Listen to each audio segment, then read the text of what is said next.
के आरंभ में छोड़ने का नियम किया हो, उन नियमों को ब्राह्मण के सम्मुख त्याग करें और अपनी शक्ति के अनुसार ब्राह्मणों को दक्षिणा देवे, उन्हें भोजन करावें। हे राजन, स्वयं भी रात्रि में भोजन करना चाहिए। अयाचित व्रत में स्वर्ण के सहित बलवान बैल ब्राह्मण को दान करने चाहिए। जो मनुष्य मेरा, हे राजन, आंवला से स्नान रूप में व्रत में मनुष्य को दही शहद का दान करना चाहिए। जो मनुष्य फलों का त्याग किए हो, उनको फूल फल का दान करना चाहिए। और हे राजन, तेल त्याग करने से घृत का त्याग करने से दूध, अन्न का त्याग करने से साठी का चावल दान दिया जाता है। हे राजन, पृथ्वी में शयन करने वाले को रुई, दाल, गद्दा आदि सामग्री सहित सैया का दान देना चाहिए।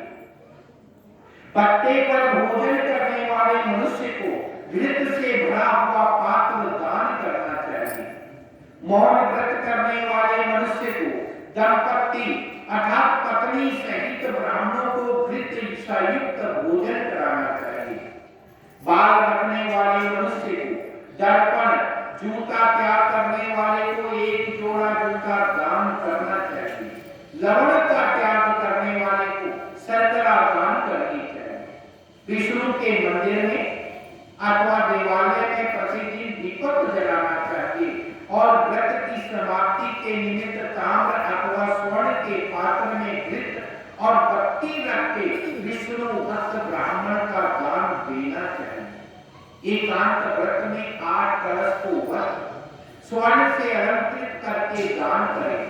हे राजन, यदि ये सब न हो सके तो इनके अभाव में ब्राह्मण का वचन सब व्रतों के सिद्धि को देने वाला कहा जाता है।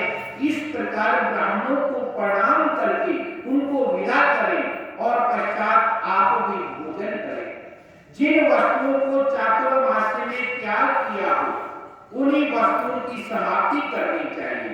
हे राजन, जो बुद्धिमान इस प्रकार आचार करते हैं, वे अनंत फल को पाते हैं, अंत समय में विष्णु लोक में जाते हैं। हे राजन, जो इस प्रकार चातुर्मास व्रत का निर्विघ्नता से समाप्त करते हैं, वे कृत्य हो जाते हैं और फिर उन मनुष्यों का जन्म नहीं होता, अर्थात वे मुक्त हो जाते हैं। हे राजन, इस प्रकार करने से व्रत समाप्त हो जाता है और यदि व्रत भ्रष्ट हो जाए तो व्रत करने वाला अंधा पूरित हो जाता है। तुमने मेरे से जो पूछा था सो सब मैंने तुमसे कहा। इस कथा के सुनने और पढ़ने से भी गौदान करने का फल होता है। बोल